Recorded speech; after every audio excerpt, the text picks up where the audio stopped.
Just when looking at you, open up my eyes, and I'll stay with you forever all the time. And I'm stepping out to leave it all behind. I'm confident your love will be my sight. Just when looking at you, open up my eyes, and I'll stay with you forever all the time. And I'm stepping out to leave it all behind. I'm confident your love will be my sight.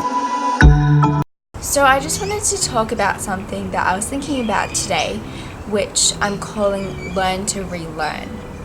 And so to try and explain what I really mean by that, I'll just start off with what I was really feeling today. I was just thinking, oh my gosh, I feel like a child again almost, because I'm really going through this year of upheaving who I am and just getting to the roots of why I am who I am, who I specifically am, and then working on that. And it's hard to be building habits and working on myself, because in that sense it does feel like I'm a child again, because we're relearning how to live, how to think, all these things. It's a new journey of self-discovery I feel like we go through as adults, as young adults, and just also finding out where we really want to head into the future. And so I say this is all about adopting the posture of a child again in a positive way, because when I first had that thought, it was actually quite a negative thought. I thought, whoa, I'm a young adult now. I thought I should be an adult. Why do I feel like a child again? But then I had to take a positive spin on it and see, actually, this is a really amazing thing. So to explain why, I'm going to give you 5 points of what learning to relearn really entails and is comprised of. And so I recently was at a conference and heard this quote by someone called Paul Kopecki, and he was emphasizing how important it is to remain in the posture of a son long after you gain the posture of a father. And so what that really meant for me is that no matter what position you gain in life, no matter what title you achieve, no matter what award you are given, no matter how far you come as a person, we need to have that ability to humble ourselves constantly, consistently.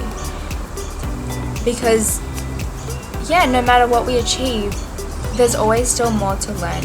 We can always become a better person. There are always these other people that have done so much greater things, that have so much more wisdom, that have had so many more experiences, that have so many more skills. And so we should be looking to every opportunity in life to think, how can we learn from that? How can we grow from that? How can we become a better person? And so it's important to have that mindset of humility, that mindset of how can I look up to someone and learn from them, even when I have achieved all my goals, or all these goals, or becoming this person. So what kind of goes off that is, the second point is lifelong personal development. And so by being in that posture of a son, it really puts us on this journey of personal development, of continually working on ourselves. And working on ourselves is so complex because there's so many areas to do that. It can relate to things like how we speak, how we act, how we treat others, how we go about our daily lives. And so that also ties into the third point, which is enjoy reflecting, because personal development isn't really possible if you can't reflect on who you are and how you live. So although reflecting can be such a painful and laborious process, because it honestly takes a lot of mental energy to really think about those things, and sometimes to use structure to be able to answer questions and things like that. So we need to really find a way to enjoy the reflecting process, to enjoy being self-aware. Because once we are self-aware, we can recognize the areas that we want to work on, the areas that we want to improve on and grow in. And then we can identify how we need to get there, who we should be turning to help us get there. So it really is important, even though it is hard work to reflect. If we can find that passion and enjoyment for it, that will really accelerate our personal development process so much more. The fourth point is be okay with failure in the process. And because something that I've really had to learn and be okay with this year is that it is a process. Because once we've done all that reflecting, we've done all that self-awareness, we've started our personal development journey, we can see, okay, this is who I am now, this is who I want to become, or this is what I've done, and this is what I want to do. So naturally we can see that end product and we think, okay, awesome, we've come over this journey of recognizing all these things. Okay, now I just want to be that. But being that isn't automatic.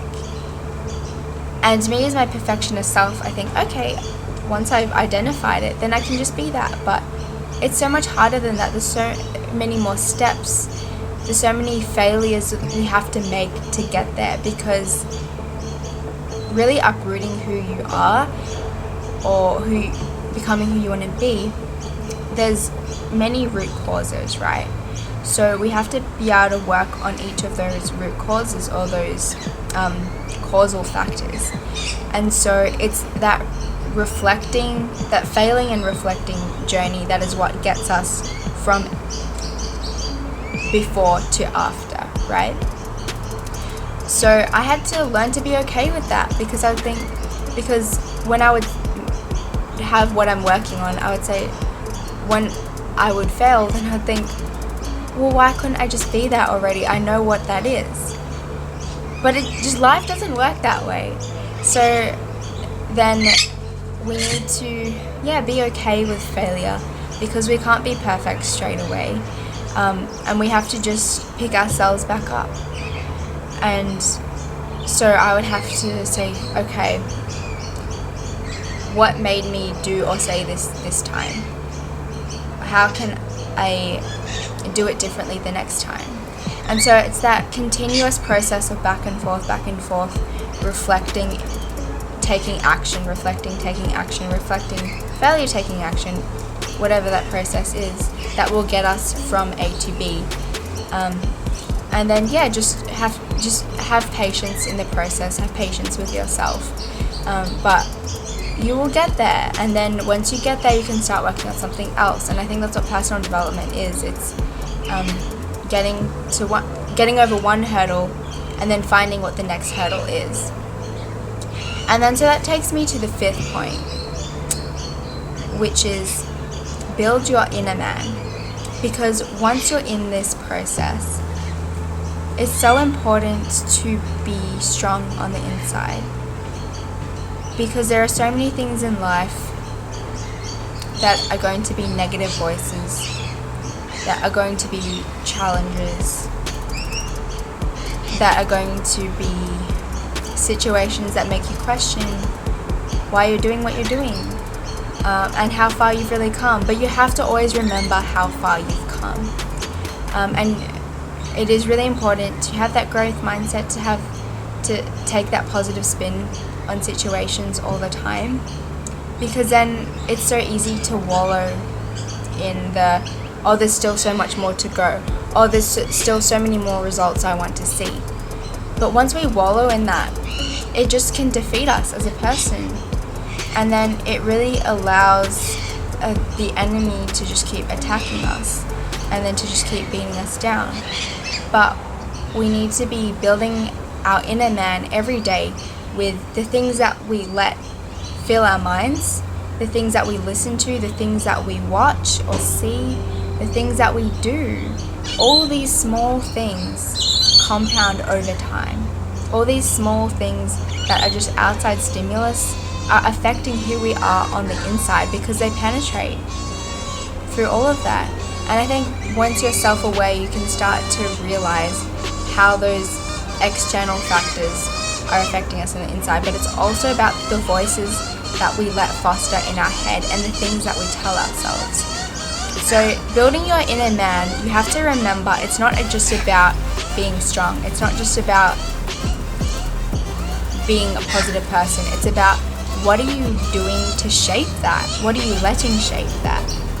Building your inner man is much more of an action-based approach.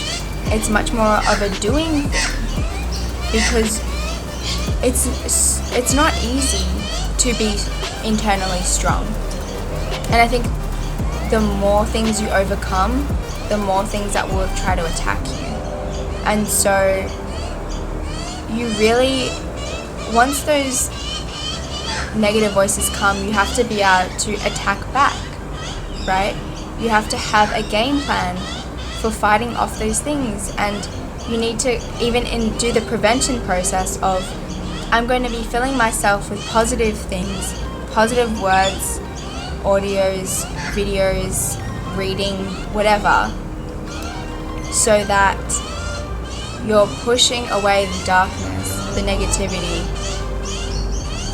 so that this positivity can foster on the inside, so that you'll be putting up that barrier to when the negative things come, you know, you've got something already there. If you don't have these things that you're already doing to push out the negativity, then it's just going to come in and it's just going to knock you over. What are you doing? What can you be doing? What should you be doing to build your inner man? It's an action-based approach. So I want to ask you, do you need to learn to relearn again? Do you need to be able to take yourself off that adult pedestal? Do you need to seek that learning journey? Do you need to be okay with being in the process of becoming who you want to be? Do you need to be okay with being in that process of doing something to make those changes? Do you need to be okay with being self-aware? Do you need to be okay with doing something to change your habits, to be building your inner man, to be fostering positivity and not negativity? Ask yourselves these questions through the simple things that you do every day, through the simple things that you fill your mind with. Just think about, where are you at in life? What's your posture?